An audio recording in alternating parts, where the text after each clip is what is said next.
Hi everyone, my name is Anshul Gupta. I am a qualified chartered accountant. आज हम करने जा रहे हैं क्लास 12th बिजनेस स्टडीज़ का ये चैप्टर जिसका नाम है प्रिंसिपल्स ऑफ मैनेजमेंट। इसके अंदर हम लोग करने के वाले हैं वो मैं आपको ब्रीफ कर देता हूँ। देखिए, ये जो सीरीज़ ऑफ वीडियोज़ है इसके अंदर हम एनसीईआरटी को बेस बना के चलते हैं और जो भी चैप्टर्स हैं हमारे हम उन सबको समझते हैं अच्छे से। अब एनसीईआरटी के अंदर जो भी टेक्स्ट लिखा हुआ है, जो भी इसके अंदर मैटर लिखा हुआ है, इसके अंदर काफ़ी चीज़ें हैं जो एग्जाम पॉइंट ऑफ व्यू से उतनी इंपॉर्टेंट नहीं है, जो आपको पेपर में नहीं लिखनी। तो काफ़ी बार बच्चे इसमें कंफ्यूज हो जाते हैं कि इस मैटर में से क्या लिखना है क्या नहीं लिखना है। तो इस वीडियो में मैं आपको सभी जो भी ये टेक्स्ट है मैं इसमें इंपॉर्टेंट चीज़ें हाईलाइट करके आपको देता हूँ, प्लस उन कीवर्ड्स के आसपास ही मैं इस चैप्टर को एक्सप्लेन करता हूँ आपको, और पूरा चैप्टर हम इसमें रिवाइज कर लेते हैं। और ये वीडियो जो ये चैप्टर एक बार पढ़ चुके हैं उनके लिए रिविजन वीडियो की तरह काम करेगी, और जिन्होंने ये चैप्टर एक बार भी नहीं पढ़ा है उनके लिए अगर वो ये वीडियो एक बार देख लेंगे तो चैप्टर पढ़ना और समझना बहुत ईजी हो जाएगा। और अगर खुद से उठाओगे पहली बार एनसीईआरटी से तो आपको बहुत टाइम लगेगा इसमें। So without wasting any time let us start with this topic, principles of scientific management. इससे पहले वाला पार्ट हम लोग ऑलरेडी कवर कर चुके हैं, इसके बाद वाला पार्ट हम लोगों को आज करना है। Okay, all right, so let us start with the class. Yes, देखो, इंडस्ट्रियल रेवोल्यूशन के जो शुरुआत के जो उसके दिन थे उसमें फैक्ट्री ओनर्स क्या करते थे, वो अपनी पर्सनल जजमेंट, अपनी होशियारी लगाते थे कि भाई मेरे हिसाब से ये चीज़ ठीक है और ये चीज़ ऐसे ही होनी चाहिए। ठीक है, अपने हिसाब से वो सारी चीज़ को करके देखते थे। उसे बोलते थे रूल ऑफ थंब कि भाई ये काम ऐसे होगा तो ऐसे ही होगा। ठीक है ना, मैं इस काम को बड़े टाइम से कर रहा हूँ और ये ऐसे ही अच्छे से होता है। ऑल राइट, बट इसके अंदर क्या था, इसकी एक लिमिटेशन थी, इसमें ट्रायल एंड एरर अप्रोच लगती थी। मतलब कि आप कोई काम ट्राई करोगे कि हाँ ये काम ऐसे करने की कोशिश करते हैं, फिर उसमें गलतियां निकलेंगी, फिर आप एक सोल्यूशन पे पहुंचोगे। ठीक है, ट्रायल एंड एरर, ट्राई करेंगे, गलती करेंगे, फिर एक कंक्लूजन पे हम लोग पहुंचेंगे। ये इस वाले कॉन्सेप्ट में एक इसकी लिमिटेशन, एक इसकी कमी थी। फिर आगे टेलर भाई साहब कौन है, हमारे फादर ऑफ साइंटिफिक मैनेजमेंट। उन्होंने क्या किया, उन्होंने ह्यूमन एक्टिविटी को छोटे छोटे पार्ट्स में ब्रेक कर दिया। वो कहते हैं ना भाई, आज की डेट में भी अब कोई काम आपको करना है, सपोज आपको एक हैबिट डेवलप करनी है नॉवल पढ़ने की, तो ऐसे बोलते हैं ना कि डेली एक पेज ही पढ़ लो आप शुरुआत में, वही बहुत है। एक हैबिट डेवलप करो, उसको ब्रेक कर दो पूरी बुक को। अगर आप पूरी बुक को एट वंस देखोगे कि मोटी सी बुक है तो नहीं पढ़ पाओगे कभी। उसको ब्रेक कर दो चैप्टर्स में, और उसको भी ब्रेक कर दो 5-5 पेजेस में कि हाँ आज मुझे 5 पेज पढ़ने हैं, तब आप उसको पढ़ पाओगे। सिमिलरली यहाँ पे टेलर ने क्या किया, ह्यूमन एक्टिविटी को ब्रेक कर दिया छोटे छोटे पार्ट्स में, और फिर एक एक पार्ट को एनालाइज किया कि उसे आप बेस्ट तरीके से कैसे कर सकते हो, कम से कम टाइम में कैसे कर सकते हो, और उससे आपकी प्रोडक्टिविटी कैसे बढ़ सकती है। ठीक है, टेलर भाई साहब ने इतना काम कर दिया। और टेलर ने क्या किया, टेलर ने कुछ प्रिंसिपल्स उसने डेवलप किए। जो प्रिंसिपल्स हम लोग अभी पढ़ने जा रहे हैं। पहला प्रिंसिपल इसके अंदर है science not rule of thumb. ठीक है, टेलर ये मानते थे कि एफिशिएंसी को मैक्सिमाइज करने के लिए सिर्फ एक ही बेस्ट मेथड है। ठीक है, there is only one best method to maximise the efficiency. This method can be developed through study and analysis. ये मेथड कैसे निकलेगा, ऐसे नहीं कि ऊपर से टपक के आएगा ये मेथड आपके दिमाग के अंदर। आपको कंटिन्यूअस स्टडी और कंटिन्यूअस एनालिसिस करना पड़ेगा, तब आप इस मेथड तक पहुंच जाओगे। ठीक है, this can result in tremendous savings of human energy as well as wastage of time and materials. इससे क्या होगा, इससे ह्यूमन एनर्जी बहुत ज्यादा सेव हो जाएगी, और जो टाइम और मटेरियल्स की जो वेस्टेज हो रही है वो वेस्टेज होनी बंद हो जाएगी। बहुत ज्यादा सेविंग हो जाएगी, बंद नहीं कह सकते, बहुत ज्यादा बचत हो जाएगी उसके अंदर। ठीक है, देखो इसके अंदर कितना कुछ लिखा हुआ था, लेकिन ये 2-3 लाइनें इंपॉर्टेंट थी, ये मैंने हाईलाइट कर दी हैं। आपको सिर्फ और सिर्फ यही देखनी है एग्जाम पॉइंट ऑफ व्यू से, मतलब आपको पेपर में लिखना क्या है उस पॉइंट ऑफ व्यू से। बाकी आप एक बार टेक्स्ट जब आप पढ़ेंगे चैप्टर तो एनसीईआरटी से एक रीडिंग दे देना इसको बस एक।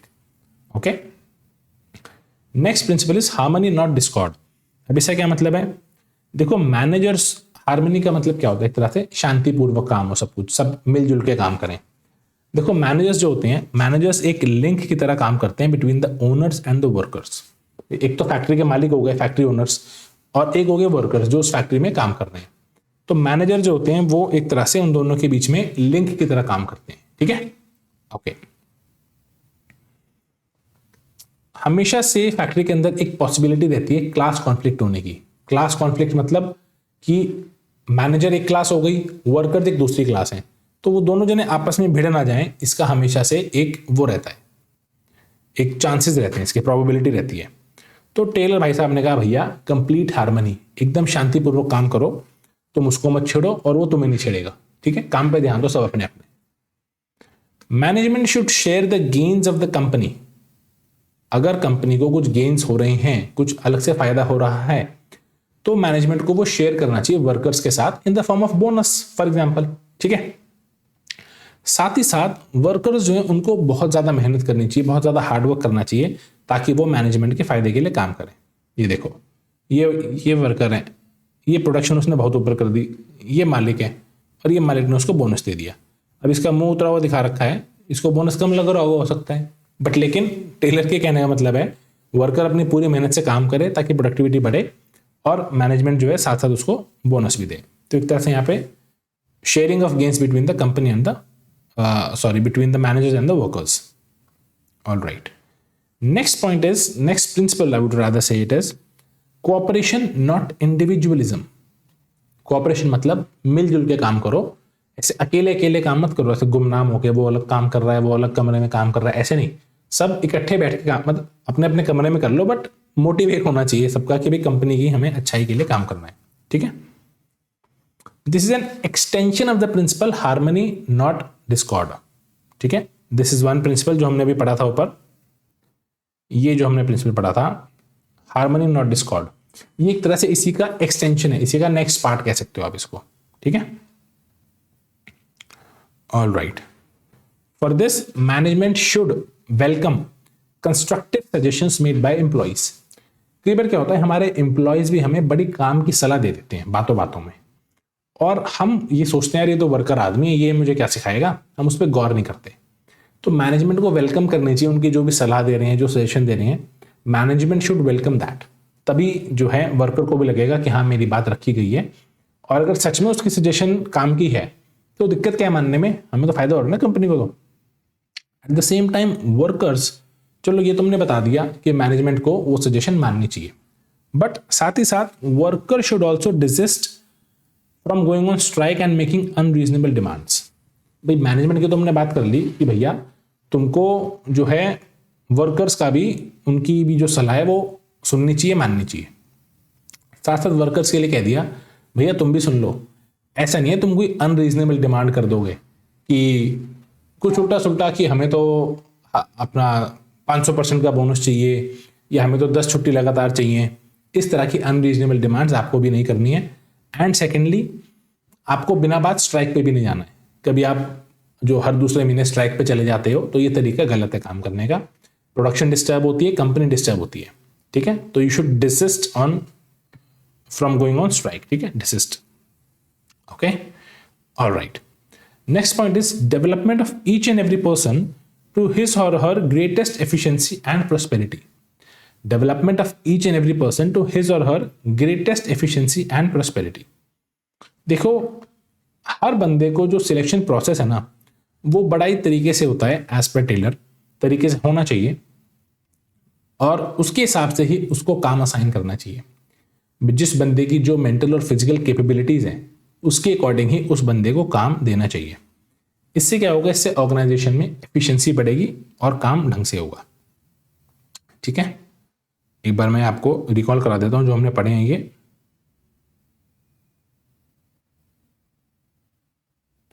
ये साइंटिफिक मैनेजमेंट के प्रिंसिपल्स हैं। पहला प्रिंसिपल हमने पढ़ा था science not rule of thumb.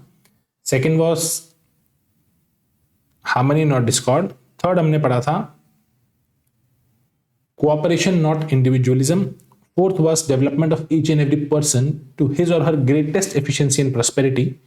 And the last one, हाँ ठीक है, ये चार ही थे, ठीक है, चार ही थे ये। Next comes techniques of scientific management. देखो, टेलर ने कुछ टेक्निक्स बताई थी साइंटिफिक मैनेजमेंट की, वो हम अभी यहां पर पढ़ेंगे। पहली टेक्निक है इनकी फंक्शनल फोरमैनशिप। देखो, फैक्ट्री में क्या होता है, आपने अगर देखा होगा हर फैक्ट्री में एक फोरमैन होता है। अब इसमें फोर का क्या मतलब है, मतलब इसे हम क्या बोलते हैं, फोरहेड। फोर मतलब जो आगे रहे, फोर मैन वो इंसान जो फैक्ट्री में आगे रहे, जो एज अ लीडर काम करे, ठीक है। हर फैक्ट्री में एक फोरमैन होता है जो रिप्रेजेंट करता है the managerial figure with whom the workers are in face to face contact. हर फैक्ट्री में एक फोरमैन होता है, मतलब जहां पे 8-10 लेबर होंगी वहां पर भी फोरमैन मिलेगा एक। अब उस वो क्या करता है, वो एक तरह से वर्कर्स के लिए वही मैनेजर है, वर्कर के लिए वो बंदा सबसे सुपीरियर है, और worker day to day basis पे उस फोरमैन से ही इंटरेक्ट करती हैं, उस फोरमैन से ही वो बातचीत करती है। ओके, तो आप ये भी कह सकते हो the foreman is the lowest ranking manager. एक तरह से वो मैनेजर है लोवेस्ट रैंकिंग का, भाई वर्कर्स का मैनेजर है, वर्कर्स के लिए तो टॉप है वो, और बाकी सब मैनेजर्स के लिए वो लोवेस्ट मैनेजर है, सबसे नीचे लेवल वाला मैनेजर है। And the highest ranking worker, ठीक है, ये लाइन आपसे पूछ सकते हैं ट्रू और फॉल्स में, lowest ranking manager and the highest ranking worker. Okay, Taylor भाई साहब ने सजेस्ट किए फंक्शनल फोरमैनशिप थ्रू 8 पर्सन्स। वो 8 लोग कौन है हम अभी देखेंगे। Taylor advocated separation of planning and execution functions. Taylor ने कहा कि देखो ऑर्गेनाइजेशन में क्या होता है, एक डिपार्टमेंट तो वो होता है जो कि प्लानिंग करता है कि हमें ये वाला बिजनेस करना चाहिए या नहीं करना चाहिए, हमें ये वाली मशीनरी परचेज करनी चाहिए या नहीं करनी चाहिए, हमें इस जगह इन्वेस्टमेंट करनी चाहिए या फिर नहीं करनी चाहिए, ये प्रोडक्ट लाइन हमें ऐड करनी चाहिए या नहीं करनी चाहिए, ये हो गया प्लानिंग करना। और एक बार उसने प्लान कर लिया, फिर चीज़ पहुंच जाती है एग्जीक्यूशन डिपार्टमेंट में कि अब इस चीज़ को एग्जीक्यूट करो ढंग से, ठीक है। इसे बोलते हैं फंक्शनल फोरमैनशिप। टेलर ये चाहता था कि शॉप फ्लोर लेवल पर, यानी कि फैक्ट्री के लेवल पर भी ये डिवीजन होना चाहिए प्लानिंग और एग्जीक्यूशन फंक्शंस में। देखो ये फैक्ट्री मैनेजर है, ये प्लानिंग का अलग बना दिया, ये प्रोडक्शन का अलग बना दिया। जो टोटल 8 लोग थे, 1 2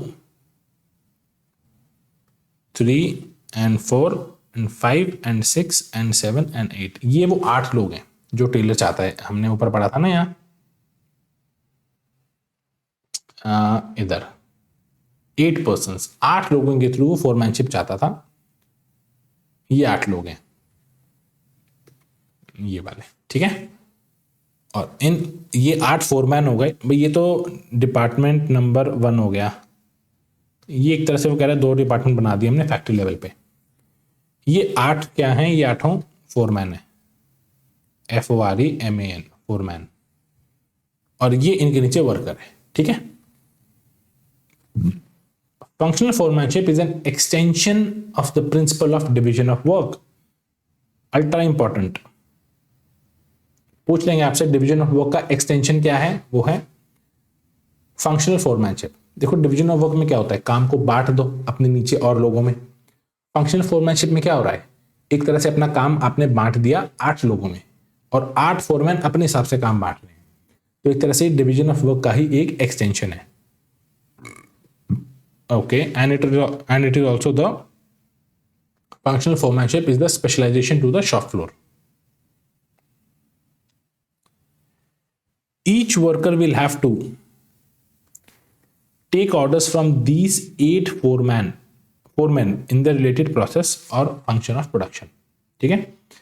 हर एक वर्कर इन 8 लोगों से अपने अकॉर्डिंग कि वो किसके अंडर में आता है, वो इन सब से जो है अपने ऑर्डर्स लेगा। देखो फंक्शनल फोरमैन के अंदर कुछ क्वालिटीज होनी चाहिए, इंटेलिजेंस होनी चाहिए, education, tact, grit, judgement, special knowledge, manual dexterity, उसके अंदर एनर्जी होनी चाहिए, ऑनेस्टी होनी चाहिए, गुड हेल्थ होनी चाहिए। अब ये सारी चीज़ें देखो एक इंसान में नहीं मिल सकती। आप एक फोरमैन ढूंढ रहे हो, आप भगवान थोड़ी ढूंढ रहे हो। तो टेलर ने कहा भैया 8 बंदे ले आओ इन सब चीज़ों के लिए, और अपने अकॉर्डिंग उनको अपना अपना काम संभाल दो। All right, next is your standardisation and simplification of work. Standardisation का एक सिंपल सा मतलब होता है कि आपने कोई भी काम करने हैं तो उसके लिए आप पहले से बेंचमार्क सेट कर दो। जैसे कि सपोज मेरी फैक्ट्री है और उसके अंदर माल बनता है डेली, और डेली उसके अंदर जो अगर ढंग से काम हो रहा है, पूरी लेबर आई है, पूरी एफिशिएंसी के साथ, पूरी इफेक्टिवनेस के साथ काम हो रहा है, तो एक दिन में मान के चलते हैं 100 पीस बनते हैं एक आइटम के, तो ये 100 पीस मेरे लिए क्या हो गया, मेरा बेंचमार्क, ये मेरा बेंचमार्क हो गया 100 पीस का। अब प्रोडक्शन करते हुए मैं इस बेंचमार्क को देखूंगा कि क्या ये बेंचमार्क अचीव हो रहा है या नहीं हो रहा। अचीव हो रहा है तो वेल एंड गुड, अगर अचीव नहीं हो रहा तो फिर हम देखेंगे कि अचीव क्यों नहीं हो रहा, क्या दिक्कत आ रही है, कौन काम ढंग से नहीं कर रहा, या रॉ मटेरियल में दिक्कत है, क्या दिक्कत है। तो ऐसे करके हम इसे बेंचमार्क सेट करके हम अपना काम करते हैं, और इसे बोलते हैं स्टैंडर्डाइजेशन। हमने स्टैंडर्ड सेट कर दिया कि भैया 100 पीस तो बनते ही एक दिन में, ठीक है, ये हमने स्टैंडर्ड सेट कर दिया। अब स्टैंडर्डाइजेशन के कुछ ऑब्जेक्टिव्स हैं। क्या ऑब्जेक्टिव है ये? First one is to reduce a given line or product to fix types, sizes and characteristics. देखो आपके पास कोई प्रोडक्ट है तो आप उसके ना कुछ साइजेस फिक्स कर दो, आप स्टैंडर्ड्स बना दो कि भैया ये चीज़ छोटे, मीडियम और लार्ज पैक में आती है, जिसको लेनी है उस हिसाब से लेगा। अगर आप कस्टमर के हिसाब से पैकिंग करने लग गए फिर तो आपके 100 तरीके की पैकिंग बन जाएगी। तो इसमें आप स्टैंडर्ड सेट करो कि ये चीज़ भैया 3 या 2 या 4 साइज में आती है, कस्टमर वैसे ले लेगा। To establish interchangeability of manufactured parts. अगर आपके जो मैन्युफैक्चरिंग होती है पार्ट्स की, अगर वो कुछ ऐसे बन जाएं कि आपस में इंटरचेंजेबिलिटी हो, ये वाला पार्ट वहां काम आ गया, वो वाला पार्ट यहां काम आ गया, तो बड़ा अच्छा हो जाएगा। To establish standards of excellence and quality in materials. जो भी आप मटेरियल परचेज कर रहे हो एक्सीलेंट क्वालिटी के होने चाहिए वो। To establish standards of performance of men and machines. भाई आपने स्टैंडर्ड सेट कर दिए, 100 पीस एक दिन में बनने चाहिए इस आइटम के, एंड ये आपने एक तरह से जो लेबर है उसके लिए भी और मशीन है उसके लिए भी स्टैंडर्ड सेट कर दिया। अब कल को मान लिया 100 नहीं 90 पीस बन रहे हैं, 90 पीस बन रहे हैं आपकी फैक्ट्री में, तो आप देखोगे क्या लोग कुछ गड़बड़ कर रहे हैं। फिर आपने उनको बुला के पूछा, उनसे बात करी, अब पता चला यार लेबर तो ठीक है, लेबर तो ईमानदारी से काम कर रही है। फिर दिक्कत कहाँ आ रही है? दिक्कत आ रही है मशीनरी में।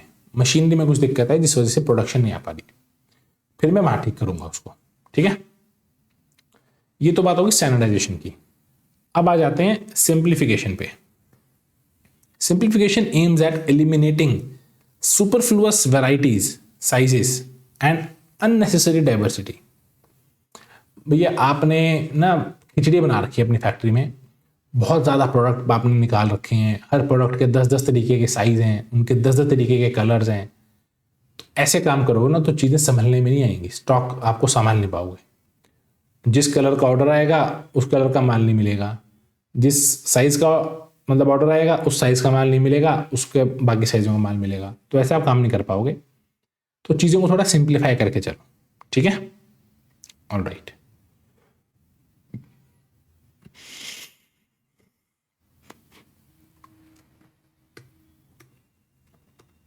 नेक्स्ट हम पढ़ रहे हैं method study. Find out the one best way of doing the job. देखो किसी भी जॉब को करने का एक बेस्ट तरीका है और वो बेस्ट तरीका आपको निकालना है ताकि आप अच्छे से काम कर पाओ।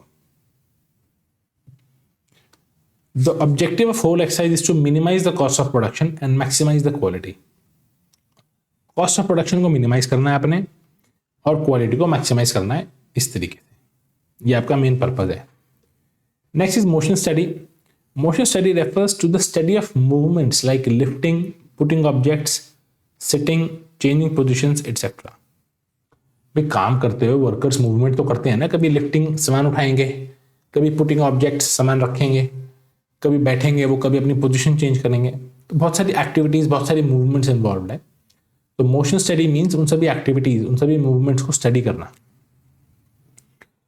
टेलर भाई साहब कहते हैं unnecessary movements are sought to be eliminated। जो मूवमेंट्स काम की नहीं उन्हें एलिमिनेट करो ना यार, हटाओ उनको, क्या जरूरत है। ओके इसके लिए टेलर ने एक चीज और करी, Taylor started using stop watches. भाई उसने स्टॉप वॉच का इस्तेमाल किया कि सपोज ये काम हम ऐसे कर रहे हैं, ABCDE, ये चेन है, काम हो रहा है और इसमें लग रहे हैं हमें 10 मिनट। तो वो स्टॉप वॉच लेके बैठ गया। उसने क्या किया, उसने कहा कि B को उठा देते हैं, A सीधा माल C को देगा, फिर D को, फिर E को, फिर ऐसे करके आएगा और वो काम 25 मिनट में हो गया। तो ऐसे कर करके हर चीज़ के लिए वो स्टॉप वॉच लेके बैठ जाता था और उसने इस तरीके से एक तरह से सभी मोशंस को, सभी मूवमेंट्स को उसने स्टडी किया और उन्हें रिड्यूस किया। अब मूवमेंट्स को रिड्यूस करने का क्या मतलब है, जैसे कि सपोज ये बंदा यहाँ से माल उठा के इसको सप्लाई करता है और ये फिर वापस इसको देता है, तो टेलर ने कहा भैया तू डायरेक्ट इसी को दे देना, इन दोनों को हटाओ बीच में से। तो उसने मोशन स्टडी करके पता चलाया है, तो कॉमन सेंस की बात, बट उस टाइम में नहीं होगी लोगों में कॉमन सेंस। ठीक है, next comes time study. It determines the standard time taken to perform a well defined job. तो एक जॉब करने में स्टैंडर्ड टाइम कितना लग रहा है आपको, आधा घंटा, 1 घंटा, 2 घंटा, वो एक स्टैंडर्ड सेट हो गया उसका। ठीक है, ऑब्जेक्टिव क्या है इसका, इंसेंटिव स्कीम बनाना और लेबर कॉस्ट तय करना। आपको पता है कि ये काम 2 घंटे में हो जाता है और उस हिसाब से फिर आप उस काम की लेबर कॉस्ट कैलकुलेट करोगे, तभी आप उसको प्रोडक्ट को बेच पाओगे। भाई मैंने देखा ये प्रोडक्ट बनने में 2 घंटे लगते हैं और 2 घंटे की मेरी लेबर कॉस्ट जो है वो 500 रुपीज़ पर आवर के हिसाब से 1000 रुपये है, तो मैं ये प्रोडक्ट 1000 से कम का तो नहीं बेचूंगा। ठीक है, तो इससे मुझे लेबर कॉस्ट डिटरमाइन हो गई। नेक्स्ट इज कि मेरे को ये प्रोडक्ट में 2 घंटे लगते हैं बनाने में। अब कोई वर्कर आ गया मेरे पास, उसने 1.5 घंटे में प्रोडक्ट बना के तैयार कर दिया, तो मैं उसको इंसेंटिव दूंगा कि भैया तूने काम जल्दी करके दिया है, मैं तुझे कुछ एक्स्ट्रा पैसे दूंगा, तुझे कुछ बोनस दूंगा क्योंकि तूने मेरी प्रोडक्शन बढ़ाई है। तो इसी तरीके से इंसेंटिव स्कीम्स भी डिजाइन की जा सकती हैं। Next is your fatigue study.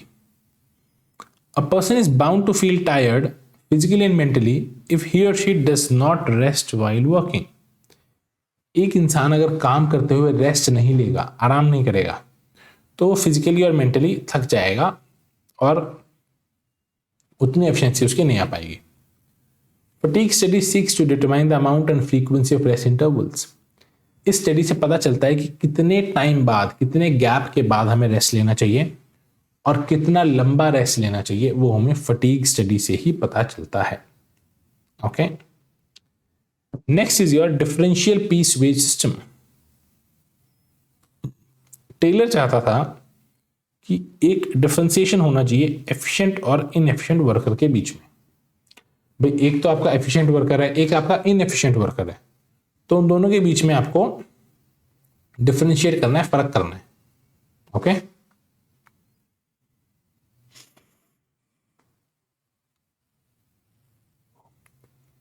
Sorry, इसके लिए टेलर ने क्या किया, देखो इसको मैं एग्जांपल से बताता हूं। एक तो तरीका है कि वर्कर लेगा 1000 पर डे और ये एवरेज एक दिन में, ये बंदा एवरेज बनाएगा एक दिन में, मैं आपको बताऊं, सपोज 100 पीस बनाता है ये किसी भी आइटम के, तो पर पीस कितना हो गया, 10 रुपीज। भाई 1000 रुपये पर डे वर्कर ले रहा है और 100 पीस बना के दे रहा है, तो पर पीस 10 रुपये लेबर आई। अब मैंने क्या किया, अब मैंने लेबर को बोला कि भैया मैं आपको 10 रुपये पर पीस का रेट दूंगा, ये वेरिएबल है, जितने पीस बनाओगे उतने पैसे मिलेंगे। कोई ये आपका 1000 रुपये ये फिक्स नहीं है, ऊपर तो फिक्स था, अब फिक्स नहीं है, 10 रुपये पर पीस मिलेगा। तो अब क्या होगा, ये है कुछ नालायक लेबर और ये है कुछ मेहनती लेबर। तो जो ये नालायक लेबर है ये 10 रुपये पर पीस के हिसाब, मतलब ये लोग बनाते हैं अभी भी 70 पीस बना रहे हैं एक दिन में, 700 रुपये काम कर रहे हैं, और ये एक दिन में बना रहे हैं 150 पीस, ये काम कर रहा है 1500 रुपये का। तो टेलर ये चाहता था कि ऐसे डिफरेंशियल जो है पीस वेज सिस्टम आ जाए कि भैया पर यूनिट ऑफ प्रोडक्शन, जैसे कि 10 रुपये है, 9 रुपये है, पर यूनिट ऑफ प्रोडक्शन आपका एक रेट निकल जाए, जिससे यहां निकल गया 10 रुपये। और अब आप क्या कर रहे हो, अब आपने ये रेट तय कर दिया, भैया जो जितने बनाएगा उसको उतने पैसे मिल जाएंगे। 70 पीस वाले को 700, 150 पीस वाले को 1500। तो अब फर्क निकल गया भैया, ये तो बंदा है एफिशिएंट और ये नालायक है इनएफिशिएंट। ठीक है, इस पूरे एग्जाम्पल में देख लेना, यही सब एक्सप्लेन किया हुआ है जो मैंने आपको अभी 2 मिनट पहले एक्सप्लेन किया है। अब आपसे पूछ सकते हैं पेपर में मेंटल रेवोल्यूशन क्या होता है। Mental revolution involves change in the attitude a change in the attitude of the workers and management towards one another। जो मैनेजमेंट और वर्कर्स है उनका एटीट्यूड, उनका स्वभाव एक दूसरे के प्रति बदल जाए। From competition to cooperation. आपस में कंपीट मत करो भैया, आपस में कंपटीशन मत लड़ो, मिलजुल के कोऑपरेट करके काम करो। Okay, all right. अब आपसे पेपर में ये भी पूछ सकते हैं लीन मैन्युफैक्चरिंग क्या होता है। लीन मैन्युफैक्चरिंग का क्या मतलब होता है। देखो, आजकल रोबोट्स और कंप्यूटर्स का बहुत ज़्यादा इस्तेमाल हो रहा है। आपने सुना होगा आर्टिफिशियल इंटेलिजेंस, इसका भी बिजनेस में बहुत ज़्यादा इस्तेमाल हो रहा है और इससे हमारी प्रोडक्टिविटी भी काफ़ी बढ़ रही है, काफ़ी हद तक बढ़ रही है। तो इस पूरे प्रोसेस को बोलते हैं लीन मैन्युफैक्चरिंग। ठीक है, आज की क्लास यहीं तक रखते हैं। नेक्स्ट क्लास में हम लोग स्टार्ट करेंगे Fayol's principles of management. Till then जो भी हमने पढ़ा है उसको अच्छे से रिवाइज कर लेना और इस चैप्टर को एनसीईआरटी से एक बार जरूर पढ़ लेना, बिकॉज इस चैप्टर में बहुत अच्छे क्वेश्चंस बन के आते हैं, केस स्टडी बेस्ड भी और एमसीक्यू बेस्ड भी। Okay, till then bye bye, take care, thank you so much.